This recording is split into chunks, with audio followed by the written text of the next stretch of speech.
Hello guys, स्वागत है आपका एक और नई वीडियो में। इस वीडियो में हम ट्यूटोरियल देखेंगे कैनन 550D कैमरा का। तो दिखने में ये कुछ ऐसा दिखता है। साइड से ऐसा है और सामने से ऐसा है। इस तरफ यहाँ पे आप SD कार्ड को डाल सकते हैं और टॉप से ये कुछ ऐसा दिखता है। काफ़ी अच्छा ये कैमरा है। इसमें आप वीडियो भी बना सकते हो। फुल HD में आपकी वीडियो बन जाती है।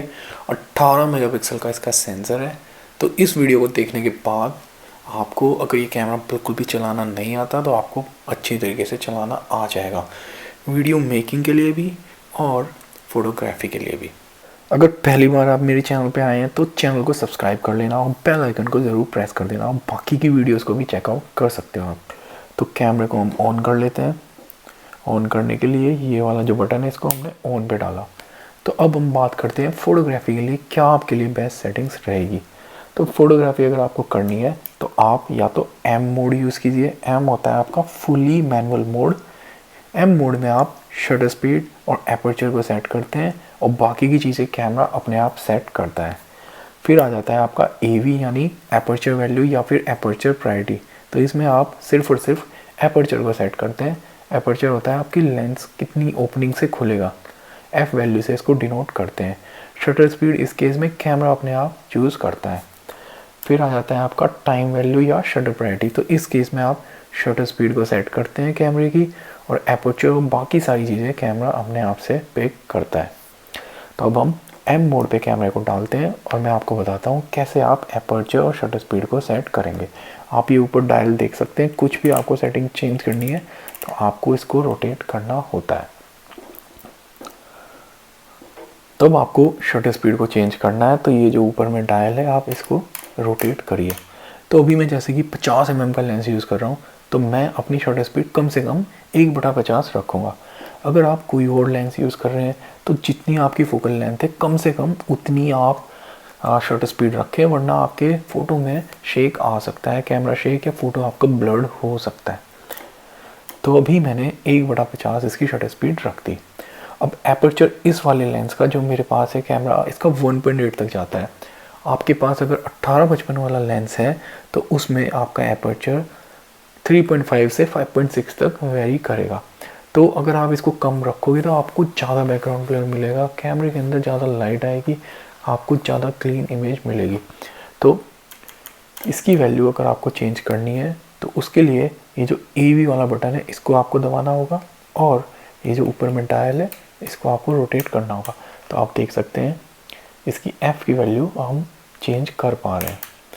तो अभी के सिचुएशन के हिसाब से मैं इसकी वैल्यू 1.8 रखता हूँ क्योंकि ये ज़्यादा लाइट लाएगा कैमरे में और अच्छी इमेज मुझे मिल जाएगी। फिर आपकी तीसरी चीज़ आ जाती है ISO। ISO की वैल्यू चाहो तो आप कुछ भी सेट कर सकते हो। उसको अगर आपको सेट करना है तो ये जो ऊपर आपको बटन मिलता है इस पर आप देख सकते हैं ISO लिखा हुआ, इसको आपको दबाना है और इस डायल को रोटेट करना है। तो मैंने इसको दबाया और आप देख सकते हैं कि मैं 100 से लेके 6400 तक चूज़ कर सकता हूँ। लेकिन अगर मैं इसको ऑटो पे डाल दूँगा तो कैमरा अपने आप जो अवेलेबल लाइटिंग सिचुएशन है उसके हिसाब से ISO की वैल्यू को सेट कर देगा। तो अगर आप बिगिनर हैं तो आप ISO की वैल्यू को ऑटो पे डाल दीजिए। ISO का बटन दबाना है और इसको घुमा के ऑटो पे ले जाना है। तो अब आपको सिर्फ शटर स्पीड और एपर्चर को सेट करना है, बाकी सारी चीज़ें कैमरा अपने आप कर देगा। फिर आ जाता है आपका फोकसिंग। फोकसिंग मोड को अगर आपको चेंज करना है, फोकस पॉइंट आपको सेलेक्ट करना है तो उसके लिए आपको ये वाला बटन दबाना होगा।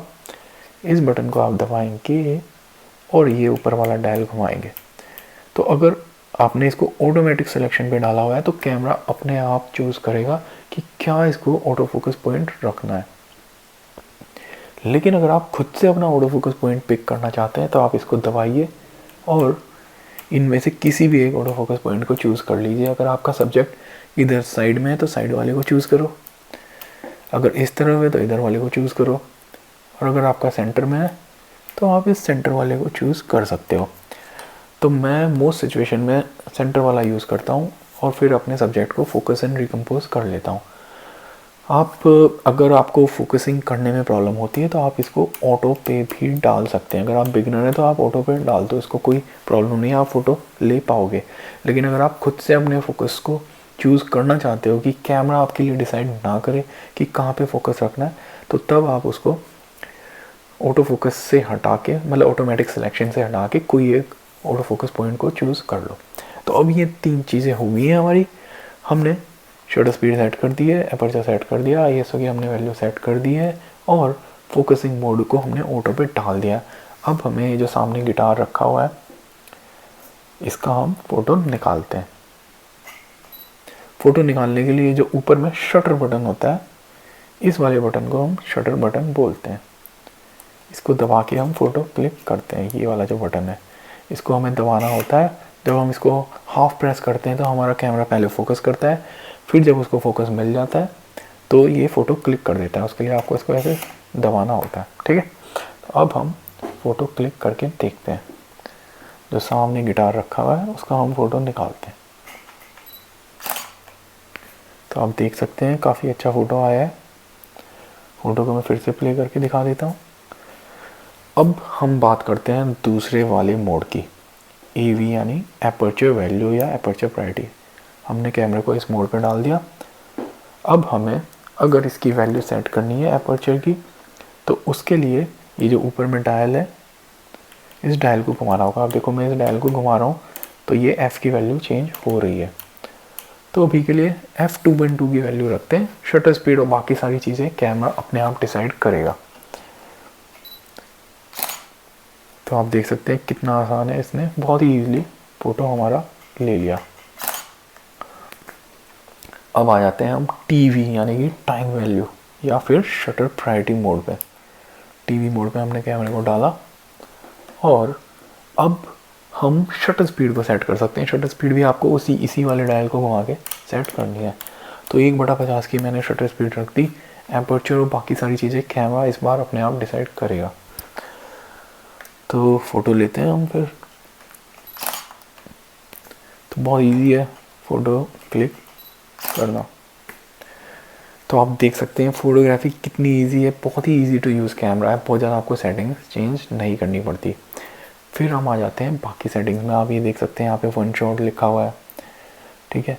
यहाँ पे आपकी लार्ज लिखा हुआ है, मतलब जो इमेज का साइज़ है लार्ज है। और ये आपका मीटरिंग मोड, ये आपके शूटिंग मोड, सिंगल शूटिंग वगैरह, कि इनको हमें कैसे चेंज करना है। तो इनको अगर आपको चेंज करना है तो आप देख सकते हैं ये क्यू का यहाँ पे बटन आपको मिल जाता है। आपको इस बटन को दबाना है। अब आप इन मेन्यूज़ में ऊपर से नीचे मूव कर सकते हैं इन वाले एरोज़ के थ्रू। तो आप देख सकते हैं अभी मैंने इसको सेलेक्ट किया, अब ये सेलेक्ट हो गया। फिर यहाँ पे पिक्चर प्रोफाइल सेलेक्ट हो गई है, ये वाइट बैलेंस। तो इस तरीके से आप ऊपर से नीचे पूरा मूव अराउंड कर सकते हैं। तो हम आ जाते हैं एक्सपोजर कॉम्पनसेशन पे। तो एक्सपोजर कॉम्पनसेशन बेसिकली होता ये है कि अगर आपकी इमेज बहुत ज़्यादा डार्क आ रही है या बहुत ज़्यादा ब्राइट आ रही है तो आप इसको प्लस माइनस में ले जाके अपनी इमेज को डार्क या ब्राइट कर सकते हो। अगर आपकी फ़ोटो बहुत ज़्यादा डार्क आ रही है तो आप इसको ब्राइटर की तरफ ले जाओ पॉजिटिव में, तो आपका एक्सपोजर सही हो जाएगा। अगर आपकी इमेज हद से ज़्यादा ब्राइट आ रही है, आपको उसे थोड़ा कम ब्राइट करना है, तो आप इसे नेगेटिव में ले जा सकते हैं। तो इसका मेन काम ये है। अभी के लिए मैं इसको 0 पे कर दे रहा हूँ। 0 पे एग्जैक्टली जैसा कैमरा देख रहा है वैसे ही वो इमेज लेगा। फिर आ जाता है आपका फ्लैश कॉम्पनसेशन। इसको अगर आप पॉजिटिव में रखोगे तो फ्लैश आपका ज़्यादा पावर के साथ फायर करेगा।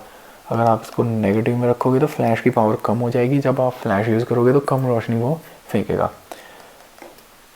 तो इसको मैं अभी के लिए 0 रख रहा हूँ, बट अगर आप फ्लैश यूज़ करते हो तो आपकी लाइटिंग के हिसाब से आप इसको कम ज़्यादा कर सकते हो। फिर आपकी आ जाती है ये पिक्चर प्रोफाइल। तो इसमें आपको स्टैंडर्ड, पोर्ट्रेट, ये काफ़ी सारे प्रीसेट्स मिल जाते हैं। तो बेसिकली ये आपके फ़िल्टर हैं। जैसे आप इंस्टा पे फ़िल्टर लगाते हो, इसमें आपका सैचुरेशन, कॉन्ट्रास्ट, ब्राइटनेस, ये सारी चीज़ें एडजस्ट होती हैं। तो इसको आप स्टैंडर्ड में रखो। बाद में आपको कोई चेंजेस करने हैं, उन चेंजेस को फिर आप बाद में अपने लैपटॉप में फ़ोटो एडिटिंग में कर सकते हो। फिर आपका आ जाता है white balance. White balance basically white चीज़ों को वाइट दिखाने की कोशिश करता है। तो इसमें भी आपको काफ़ी प्रीसेट्स मिल जाते हैं, जैसे daylight, shade, cloudy, tungsten lighting, fluorescent lighting, flash, और कस्टम में आप अपनी खुद की वैल्यू डाल सकते हो वाइट बैलेंस के लिए। तो इसको भी आप ऑटो पे डाल सकते हो अगर आप बिगिनर हो। तो कैमरा अपने आप से पिक कर लेगा कि क्या इसको वाइट बैलेंस रखना है। ये ऑटो लाइटिंग ऑप्टिमाइज़र है, इसको भी आप स्टैंडर्ड पे डाल सकते हो। तो बेसिकली ये आपकी इमेज में जो ब्राइट और लाइटिंग के जो एरिया हैं उनको हैंडल करने की कोशिश करेगा।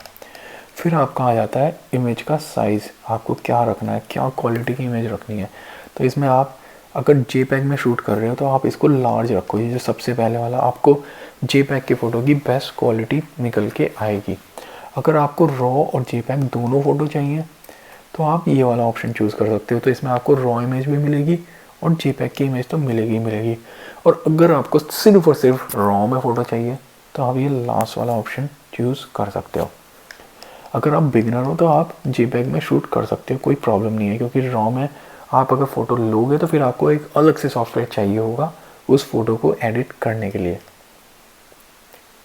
फिर आपका आ जाता है ऑटो फोकस मोड्स। तो इसमें आपके 3 ऑटो फोकस मिल जाते हैं, वन शॉट, एआई फोकस और एआई सर्वो। तो वन शॉट में बेसिकली होता क्या है कि आपका कहीं पे भी एक सिंगल ऑटो फोकस पॉइंट होगा और आपने एक बार अपना फोकस लॉक कर दिया तो उस जगह पे ही फोकस रहेगा आपका, अनलेस कि आप शटर बटन दबा के फिर से फोकस करने की कोशिश करो। फिर आपका आ जाता है एआई सर्वो। एआई सर्वो में आपका जो फोकस है, सब्जेक्ट अगर बहुत ज़्यादा मूव अराउंड कर रहा है तो उसको ट्रैक करेगा। अगर मान लीजिए आपका सब्जेक्ट मूविंग है, दौड़ रहा है, भाग रहा है, तो तब आप उसको ट्रैक करने के लिए एआई सर्वो वाला ऑप्शन यूज़ कर सकते हो। हालांकि इन वाले कैमरों का ऑटो फोकस मूविंग सब्जेक्ट की ट्रैकिंग के लिए इतना अच्छा नहीं है, तो मैं रिकमेंड करूँगा कि आप ना यूज़ करो। फिर आपको मिडिल में देखने को मिलेगा एआई फोकस। तो एआई फोकस बेसिकली ये वन शॉट और एआई सर्वो इन दोनों में स्विच करेगा डिपेंडिंग ऑन द सिचुएशन। अगर आपको अच्छे शार्प फोटो चाहिए तो मैं रिकमेंड करूँगा वन शॉट वाला आप यूज़ करो और एक जगह पे अपना फोकस आप फिक्स कर लो। अगर आप पोर्ट्रेट फोटोग्राफी कर रहे हो, लैंडस्केप फोटोग्राफी, तो वन शॉट आपके लिए बेस्ट रहेगा। फिर आपका आ जाता है मीटरिंग। तो इसमें मीटरिंग में आपको इवेल्युएटिंग मीटरिंग मिल जाता है, फिर आपको मिलती है पार्शियल मीटरिंग, फिर मिलती है आपको स्पॉट मीटरिंग और फिर सेंटर वेटेड मीटरिंग। तो पहले वाला जो आपका है ये पूरे के पूरे सीन में जो आपकी अवेलेबल लाइटिंग है उसके हिसाब से एक्सपोजर को तैयार करेगा। फिर पार्शियल मीटरिंग में कुछ एक पर्टिकुलर पार्शियल एरिया को वो देख के उसके अकॉर्डिंग ये आपका एक्सपोजर तैयार करेगा। स्पॉट मीटरिंग एक पर्टिकुलर स्पॉट पे जो लाइट पड़ रही है उसके अकॉर्डिंग एक्सपोजर तैयार करेगा। तो जैसे पोर्ट्रेट में आपने सब्जेक्ट के चेहरे पे फोकस रखा है तो उसके चेहरे पे जो लाइट पड़ रही है उसके अकॉर्डिंग एक्सपोजर तैयार होगा। और फिर लास्ट में आपकी आ जाती है सेंटर वेटेड एवरेज। तो सेंटर में जो आपका सब्जेक्ट के ऊपर जो लाइट वगैरह पड़ रही है उसके एवरेज के अकॉर्डिंग ये आपका एक्सपोजर तैयार करेगा। तो अगर आप पोर्ट्रेट फोटोग्राफी कर रहे हो तो आप स्पॉट मीटरिंग रखो, आपको अच्छे रिजल्ट्स मिलेंगे। अगर आप लैंडस्केप फोटोग्राफी कर रहे हो तो आप इवेल्युएटिंग मीटरिंग रख सकते हो, आपको अच्छे रिजल्ट्स मिल जाएंगे। फिर आपके आ जाते हैं शूटिंग मोड्स। तो इसमें आपको सिंगल शूटिंग में आप इसको डालोगे तो एक बार शटर बटन दबाओगे तो एक ही फ़ोटो क्लिक होगा।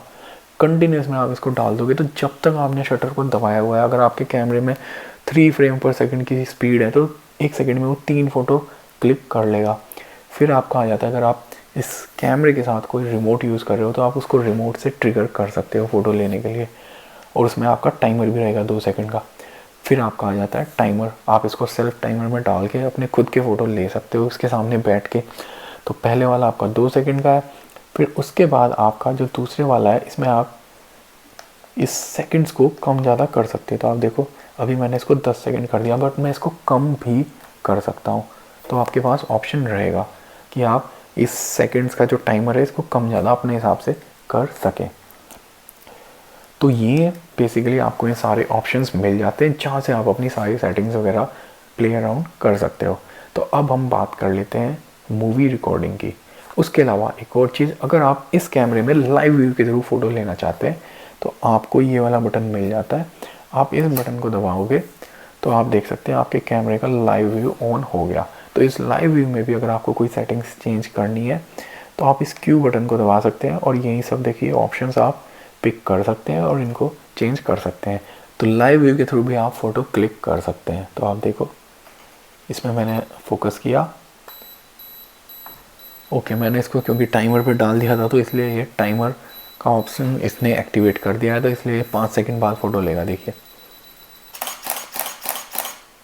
और इसमें कंटिन्यूस 3 या 4 फ़ोटो लिए, तो आप देख सकते हैं कि टाइमर भी काफ़ी यूज़फुल है अगर आपको कैमरे के सामने बैठ के फ़ोटो लेने और कोई और इंसान नहीं है आपके लिए फ़ोटो लेने के लिए।